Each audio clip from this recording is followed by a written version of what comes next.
Hello everyone, welcome to Hindi voice. Munshi Premchand ji की कहानी बालक। गंगू को लोग ब्राह्मण कहते हैं और वह अपने को ब्राह्मण समझता भी है। मेरे सईस और खिदमतगार मुझे दूर से सलाम करते हैं। गंगू मुझे कभी सलाम नहीं करता। वह शायद मुझसे पाल आगन की आशा रखता है। मेरा झूठा गिलास कभी हाथ से नहीं छूता और न मेरी कभी इतनी हिम्मत हुई कि उससे पंखा झलने को कहूँ। जब मैं पसीने से तर होता हूँ और वहाँ कोई दूसरा आदमी नहीं होता तो गंगू आप ही आप पंखा उठा लेता है, लेकिन उसकी मुद्रा से यह भाव स्पष्ट प्रकट होता है कि मुझ पर कोई एहसान कर रहा है और मैं भी न जाने क्यों फौरन ही उसके हाथ से पंखा छीन लेता हूँ। उग्र स्वभाव का मनुष्य है, किसी की बात नहीं सह सकता। ऐसे बहुत कम आदमी होंगे जिनसे उसकी मित्रता हो, पर सईस और खिदमतगार के साथ बैठना शायद वह अपमानजनक समझता है। मैंने उसे किसी से मिलते जुलते नहीं देखा। आश्चर्य ये है कि उसे भंग बूटी से प्रेम नहीं, जो इस श्रेणी के मनुष्यों में एक असाधारण गुण है। मैंने उसे कभी पूजा पाठ करते या नदी में स्नान करते नहीं देखा। बिल्कुल निरक्षर है, लेकिन फिर भी वो ब्राह्मण है और चाहता है कि दुनिया उसकी प्रतिष्ठा तथा सेवा करे। और क्यों न चाहे, जब पुरखों की पैदा की हुई संपत्ति पर आज भी लोग अधिकार जमाए हुए हैं और उसी शान से मानो खुद पैदा किए हो, तो वह क्यों उस प्रतिष्ठा और सम्मान को त्याग दे जो उसके पुरखों ने संचय किया था। यह उसकी बपौती है। मेरा स्वभाव कुछ इस तरह का है कि अपने नौकरों से बहुत कम बोलता हूँ। मैं चाहता हूँ जब तक मैं खुद न बुलाऊँ कोई मेरे पास ना आए। मुझे ये अच्छा नहीं लगता कि ज़रा सी बातों के लिए नौकरों को आवाज़ देता फिरूँ। मुझे अपने हाथ से सुराही से पानी उड़ेल लेना, अपना लैम्प जला लेना, अपने जूते पहन लेना या अलमारी से कोई किताब निकाल लेना, इसे कहीं ज़्यादा सरल मालूम होता है कि हिंगन और मैकू को पुकारूं। इससे मुझे अपनी स्वेच्छा और आत्मविश्वास का बोध होता है। नौकर भी मेरे स्वभाव से परिचित हो गए हैं और बिना ज़रूरत मेरे पास बहुत कम आते हैं। इसलिए एक दिन जब प्रातःकाल गंगू मेरे सामने आकर खड़ा हो गया तो मुझे बहुत बुरा लगा। ये लोग जब आते हैं तो पेशगी हिसाब में कुछ मांगने के लिए या किसी दूसरे नौकर की शिकायत करने के लिए। मुझे ये दोनों ही बातें अत्यंत अप्रिय है। मैं पहली तारीख को हर एक का वेतन चुका देता हूँ और बीच में जब कोई कुछ मांगता है तो क्रोध आ जाता है। कौन 2-2, 4-4 रुपए का हिसाब रखता फिर जब किसी को महीने भर की पूरी मजूरी मिल गई तो उसे क्या हक है कि उसे 15 दिन में खर्च कर दे और ऋण या पेशगी की शरण ले। और शिकायतों से तो मुझे घृणा है। मैं शिकायतों को दुर्बलता का प्रमाण समझता हूँ या ठकुर सुहाती की क्षुद्र चेष्टा। मैंने माथा सिकोड़ कर कहा, क्या बात है, मैंने तो तुम्हें बुलाया नहीं। गंगू के तीखे अभिमानी मुख पर आज कुछ ऐसी नम्रता, कुछ ऐसी याचना, कुछ ऐसा संकोच कि मैं चकित हो गया। ऐसा जान पड़ा वो कुछ जवाब देना चाहता है, मगर शब्द नहीं मिल रहे हैं। मैंने ज़रा नम्र होकर कहा, आखिर क्या बात है, कहते क्यों नहीं? तुम जानते हो ये मेरे टहलने का समय है, मुझे देर हो रही है। गंगू ने निराशा भरे स्वर में कहा, तो आप हवा खाने जाए, मैं फिर आ जाऊंगा। ये अवस्था और भी चिंताजनक थी। इस जल्दी में तो वो एक क्षण में अपना वृत्तांत कह सुनाएगा। वो जानता है कि मुझे ज़्यादा अवकाश नहीं है। दूसरे अवसर पर तो दुष्ट घंटों रोएगा। मेरे कुछ लिखने पढ़ने को तो वो शायद कुछ काम समझता हो, लेकिन विचार को, जो मेरे लिए सबसे कठिन साधना है, वो मेरे विश्राम का समय समझता है। वो उसी वक्त आकर मेरे सिर पर सवार हो जाएगा। मैंने निर्दयता के साथ कहा, क्या कुछ पेशगी मांगने आए हो? मैं पेशगी नहीं देता। जी नहीं सरकार, मैंने तो कभी पेशगी नहीं मांगी। तो क्या किसी की शिकायत करना चाहते हो? मुझे शिकायतों से घृणा है। जी नहीं सरकार, मैंने तो कभी किसी की शिकायत नहीं की। गंगू ने अपना दिल मजबूत किया। उसकी आकृति से स्पष्ट झलक रहा था, मानो वह कोई छलांग मारने के लिए अपनी सारी शक्तियों को एकत्र कर रहा हो, और लड़खड़ाती हुई आवाज में बोला, मुझे आप छुट्टी दे दे। मैं आपकी नौकरी अब न कर सकूंगा। ये इस तरह का पहला प्रस्ताव था जो मेरे कानों में पड़ा। मेरे आत्मविश्वास को चोट लगी। मैं जब अपने को मनुष्यता का पुतला समझता हूँ, अपने नौकरों को कभी कटु वचन नहीं कहता। अपने स्वामित्व को यथासाध्य म्यान में रखने की चेष्टा करता हूँ। तब मैं इस प्रस्ताव पर क्यों न विस्मित हो जाता। कठोर स्वर में बोला, क्यों? क्या शिकायत है? आपने तो हुजूर जैसा अच्छा स्वभाव पाया है, वैसा क्या कोई पाएगा? लेकिन बात ऐसी आ पड़ी है कि अब मैं आपके यहाँ नहीं रह सकता।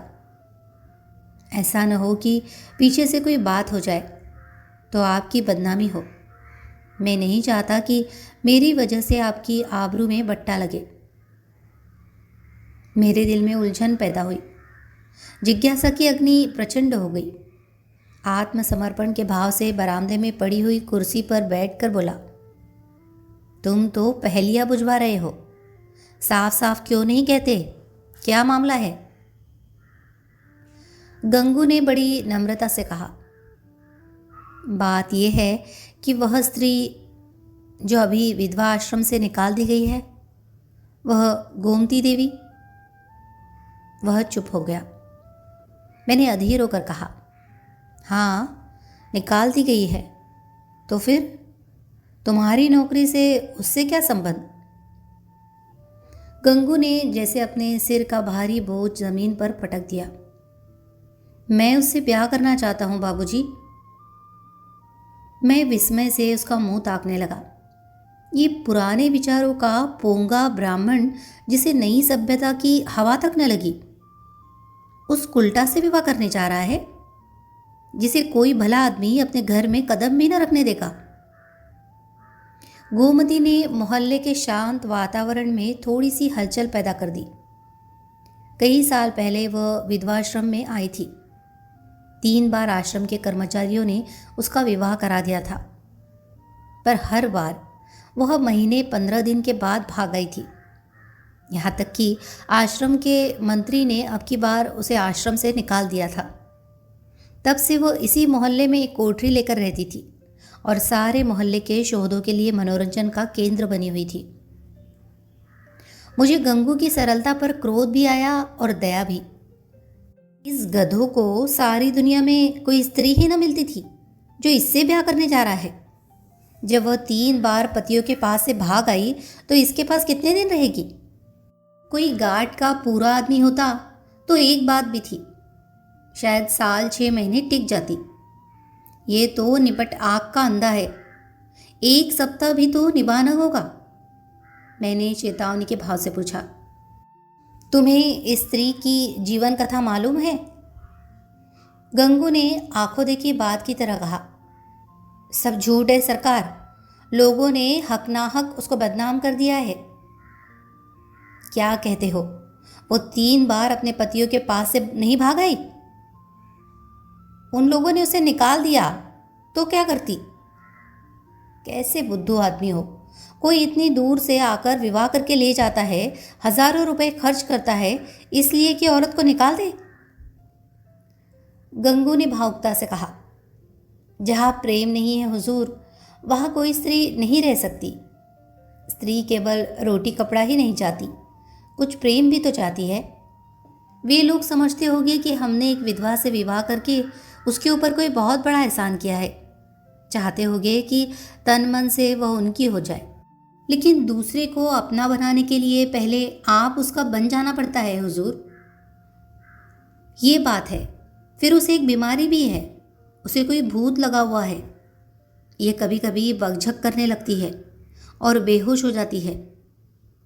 और तुम ऐसी स्त्री से विवाह करोगे? मैंने संदिग्ध भाव से सिर हिलाकर कहा। समझ लो, जीवन कड़वा हो जाएगा। गंगू ने शहीदों के से आवेश से कहा। मैं तो समझता हूं मेरी जिंदगी बन जाएगी बाबूजी, आगे भगवान की मर्जी। मैंने जोर देकर पूछा, तो तुमने तय कर लिया है? हाँ हुजूर। तो मैं तुम्हारा इस्तीफा मंजूर करता हूँ। मैं निरर्थक रूढ़ियों और व्यर्थ के बंधनों का दास नहीं हूँ। लेकिन जो आदमी एक दुष्टा से विवाह करे, उसे अपने यहाँ रखना वास्तव में जटिल समस्या थी। आए दिन टंटे बखेड़े होंगे, नई नई उलझनें पैदा होगी। कभी पुलिस दौड़ लेकर आएगी, कभी मुकदमे खड़े होंगे। संभव है चोरी की वारदातें भी हो। इस दलदल से दूर रहना ही अच्छा। गंगू क्षुधा पीड़ित प्राणी की भांति रोटी का टुकड़ा देखकर उसकी ओर लपक रहा है। रोटी झूठी है, सूखी हुई है, खाने योग्य नहीं है। इसकी उसे परवाह नहीं। उसको विचार बुद्धि से काम लेना कठिन है। मैंने उसे पृथक कर देने ही में अपनी कुशल समझी। 5 महीने गुजर गए। गंगू ने गोमती से विवाह कर लिया था और उसी मोहल्ले में एक खपरेल का मकान लेकर रहता था। वह चाट का खोचा लगाकर गुजर बसर करता था। मुझे जब कभी बाजार में मिल जाता तो मैं उसका क्षेम कुशल पूछता। मुझे उसके जीवन से विशेष अनुराग हो गया था। ये एक सामाजिक प्रश्न की परीक्षा थी, सामाजिक ही नहीं, मनोवैज्ञानिक भी। मैं देखना चाहता था इसका परिणाम क्या होता है। मैं गंगू को सदैव प्रसन्न मुख देखता। समृद्धि और निश्चिंतता के मुख पर जो एक तेज और स्वभाव में जो एक आत्मसम्मान पैदा हो जाता है, वो मुझे यहाँ प्रत्यक्ष दिखाई देता था। रुपए 20 आने की रोज़ बिक्री हो जाती थी। इसमें लागत निकाल कर 8-10 आने बच जाते थे। यही उसकी जीविका थी। किंतु इसमें किसी देवता का वरदान था, क्योंकि इस वर्ग के मनुष्यों में जो निर्लज्जता और विपन्नता पाई जाती है, इसका वहाँ चिन्ह तक न था। उसके मुख पर आत्मविकास और आनंद की झलक थी, जो चित्त की शांति से ही आ सकती थी। एक दिन मैंने सुना कि गोमती गंगू के घर से भाग गई है। कह नहीं सकता क्यों। मुझे इस खबर से एक विचित्र आनंद हुआ। मुझे गंगू के संतुष्ट और सुखी जीवन पर एक प्रकार की ईर्ष्या होती थी। मैं उसके विषय में किसी अनिष्ट की, किसी घातक अनर्थ की, किसी लज्जास्पद घटना की प्रतीक्षा करता था। इस खबर से ईर्ष्या को सांत्वना मिली। आखिर वही बात हुई जिसका मुझे विश्वास था। आखिर बच्चा को अपनी अदूरदर्शिता का दंड भोगना पड़ा। अब देखे बच्चा कैसे मुंह दिखाते हैं। अब आंखें खुलेगी और मालूम होगा कि लोग जो उन्हें इस विवाह से रोक रहे थे, उनके कैसे शुभचिंतक थे। उस वक्त तो ऐसा मालूम होता था मानो आपको कोई दुर्लभ पदार्थ मिला जा रहा हो, मानो मुक्ति का द्वार खुल गया हो। लोगों ने कितना कहा कि यह स्त्री विश्वास की योग्य नहीं है, कितनों को दगा दे चुकी है, तुम्हारे साथ भी दगा करेगी, लेकिन इनके कानों पर जू तक न रहेगी। अब मिले तो जरा इनका मिजाज पूछो। कहूँ क्यों महाराज, देवी जी का ये वरदान पाकर प्रसन्न हुए या नहीं? तुम तो कहते थे वह ऐसी है और वैसी है। लोग उस पर केवल दुर्भावना के कारण दोष आरोपित करते हैं। अब बतलाओ किसकी भूल थी? उसी दिन संयोगवश गंगू से बाजार में भेंट हो गई। घबराया हुआ था, बदहवास था, बिल्कुल खोया हुआ। मुझे देखते ही उसकी आंखों में आंसू भर आए। लज्जा से नहीं, व्यथा से। मेरे पास आकर बोला, बाबूजी, गोमती ने मेरे साथ विश्वासघात किया। मैंने कुटिल आनंद से लेकिन कृत्रिम सहानुभूति दिखाकर कहा, तुमसे तो मैंने पहले ही कहा था, लेकिन तुम माने ही नहीं। अब सब्र करो, इसके सिवा और क्या उपाय है? रुपए पैसे ले गई या कुछ छोड़ गई? गंगू ने छाती पर हाथ रखा। ऐसा जान पड़ा मानो मेरे इस प्रश्न ने उसके हृदय को विदीर्ण कर दिया। अरे बाबूजी, ऐसा ना कहिए, उसने धेले की भी चीज़ नहीं छुई। अपना जो कुछ था वो भी छोड़ गई। न जाने मुझ में क्या बुराई देखी। मैं उसके योग्य न था, और क्या कहूँ। वो पढ़ी लिखी थी, मैं करिया अक्षर भैंस बराबर। मेरे साथ इतने दिन रही, यही बहुत था। कुछ दिन और उसके साथ रह जाता तो आदमी बन जाता। उसका आपसे कहाँ तक बखान करूँ हुजूर। औरों के लिए चाहे जो कुछ रही हो, मेरे लिए तो किसी देवता का आशीर्वाद थी। न जाने मुझसे क्या ऐसी कथा हो गई। मगर कसम ले लीजिए, जो उसके मुख पर मैल तक आया हो। मेरी औकात ही क्या है बाबूजी, 10-12 आने का मजूर हूँ, पर इसी में उसके हाथों इतनी बरकत थी कि कभी कमी नहीं पड़ी। मुझे इन शब्दों से घोर निराशा हुई। मैंने समझा था वह उसकी बेवफाई की कथा कहेगा और मैं उसकी अंधभक्ति पर कुछ सहानुभूति प्रकट करूंगा। मगर उस मूर्ख की आंखें अब तक नहीं खुली। अब भी उसी का मंत्र पढ़ रहा है। अवश्य ही इसका चित्त कुछ अव्यवस्थित है। मैंने कुटिल परिहास आरंभ किया। तो तुम्हारे घर से कुछ नहीं ले गई? कुछ भी नहीं बाबूजी, धेले की भी चीज नहीं। और तुमसे प्रेम भी बहुत करती थी। अब आपसे क्या कहो बाबूजी, वो प्रेम तो मरते दम तक याद रहेगा। फिर भी तुम्हें छोड़कर चली गई, यही तो आश्चर्य है बाबूजी। त्रिया चरित्र का नाम सुना है कभी? अरे बाबूजी, ऐसा न कहिए। मेरी गर्दन पर कोई छुरी रख दे तो भी मैं उसका यश ही गाऊंगा। तो फिर ढूंढ निकालो। हाँ मालिक, जब तक उसे ढूंढ न लाऊंगा मुझे चैन न आएगा। मुझे इतना मालूम हो जाए कि वो कहाँ है, फिर तो मैं उसे ले ही आऊँगा। और बाबूजी, मेरा दिल कहता है कि वह आएगी ज़रूर। देख लीजिएगा, वो मुझसे रूठ कर नहीं गई, लेकिन दिल नहीं मानता। जाता हूँ, 1-2 महीने जंगल पहाड़ की धूल छानूंगा। जीता रहा तो फिर आपके दर्शन करूँगा। ये कहकर वह उन्माद की दशा में एक तरफ चल दिया। इसके बाद मुझे एक ज़रूरत से नैनीताल जाना पड़ा। सैर करने के लिए नहीं, 1 महीने के बाद लौटा और अभी कपड़े भी न उतारने पाया था कि देखता हूँ गंगू एक नवजात शिशु को गोद में लिए खड़ा है। शायद कृष्ण को पाकर नंद भी इतने पुलकित न हुए होंगे। मालूम होता था उसके रोम रोम से आनंद फूटा पड़ता है। चेहरे और आंखों से कृतज्ञता और श्रद्धा के राग से निकल रहे थे। कुछ वही भाव था जो किसी क्षुधा पीड़ित भिक्षुक के चेहरे पर भरपेट भोजन करने के बाद नजर आता है। मैंने पूछा, कहो महाराज, गोमती देवी का कुछ पता लगा? तुम तो बाहर गए थे। गंगू ने आपे में न समाते हुए जवाब दिया, हाँ बाबूजी, आपके आशीर्वाद से ढूंढ लाया। लखनऊ के जनाने अस्पताल में मिली।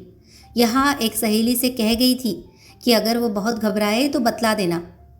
मैं सुनते ही लखनऊ भागा और उसे घसीट लाया। घाते में ये बच्चा भी मिल गया। उसने बच्चे को उठाकर मेरी तरफ बढ़ाया, मानो कोई खिलाड़ी तमगा पाकर दिखा रहा हो। मैंने उपहास के भाव से पूछा, अच्छा, ये लड़का भी मिल गया? शायद इसीलिए वो यहाँ से भागी थी। है तो तुम्हारा ही लड़का। मेरा काहे को है बाबूजी, आपका है, भगवान का है। तो लखनऊ में पैदा हुआ? हाँ बाबूजी, अभी तो कुल 1 महीने का है। तुम्हारे ब्याह हुए कितने दिन हुए? ये 7वां महीना जा रहा है। तो शादी के 6ठे महीने पैदा हुआ। और क्या बाबूजी, फिर भी तुम्हारा लड़का है? हाँ जी। कैसे बेसिर पैर की बात कर रहे हो? मालूम नहीं वो मेरा आशय समझ रहा था या बन रहा था। उसी निष्कपट भाव से बोला, मरते मरते बची, बाबूजी नया जन्म हुआ। 3 दिन 3 रात छटपटाती रही। कुछ न पूछिए। मैंने अब ज़रा व्यंग भाव से कहा, लेकिन 6 महीने में लड़का होते आज ही सुना। ये चोट निशाने पर जा बैठी। मुस्कुराकर बोला, अच्छा वो बात, मुझे तो उसका ध्यान भी नहीं आया। इसी भय से तो गोमती भागी थी। मैंने कहा, गोमती, अगर तुम्हारा मन मुझसे नहीं मिलता तो तुम मुझे छोड़ दो। मैं अभी चला जाऊंगा और फिर कभी तुम्हारे पास ना आऊँगा। तुमको जब कुछ काम पड़े तो मुझे लिखना, मैं भरसक तुम्हारी मदद करूँगा। मुझे तुमसे कुछ मलाल नहीं है। मेरी आँखों में तुम अब भी उतनी ही भली हो। अब भी मैं तुम्हें उतना ही चाहता हूँ। नहीं, अब मैं तुम्हें और ज़्यादा चाहता हूँ। लेकिन अगर तुम्हारा मन मुझसे फिर नहीं गया है तो मेरे साथ चलो। गंगू जीते जी तुमसे बेवफाई नहीं करेगा। मैंने तुमसे इसलिए विवाह नहीं किया कि तुम देवी हो, बल्कि इसलिए किया कि मैं तुम्हें चाहता था और सोचता था कि तुम भी मुझसे चाहती हो। ये बच्चा मेरा बच्चा है, मेरा अपना बच्चा है। मैंने एक बोया हुआ खेत लिया तो क्या उसकी फसल को इसलिए छोड़ दूँ कि उसे किसी दूसरे ने बोया था? ये कहकर उसने ज़ोर से ठट्टा मारा। मैं कपड़े उतारना भूल गया। कह नहीं सकता क्यों मेरी आंखें सजल हो गई। न जाने वो कौन सी शक्ति थी जिसने मेरी मनोगत घृणा को दबाकर मेरे हाथों को बढ़ा दिया। मैंने उस निष्कलंक बालक को गोद में ले लिया और इतने प्यार से उसका चुंबन लिया कि शायद अपने बच्चों का भी न लिया होगा। गंगू बोला, बाबूजी, आप बड़े सज्जन हैं। मैं गोमती से बार बार आपका बखान किया करता हूँ। कहता हूँ चल एक बार उनके दर्शन करा, लेकिन मारे लाज के आती ही नहीं। मैं और सज्जन, अपनी सज्जनता का पर्दा आज मेरी आंखों से हटा। मैंने भक्ति से डूबे हुए स्वर में कहा, नहीं जी, मेरे जैसे कलुषित मनुष्य के पास वो क्या आएगी। चलो मैं उनके दर्शन करने चलता हूँ। तुम मुझे सज्जन समझते हो, मैं ऊपर से सज्जन हूँ पर दिल का कमीना हूँ।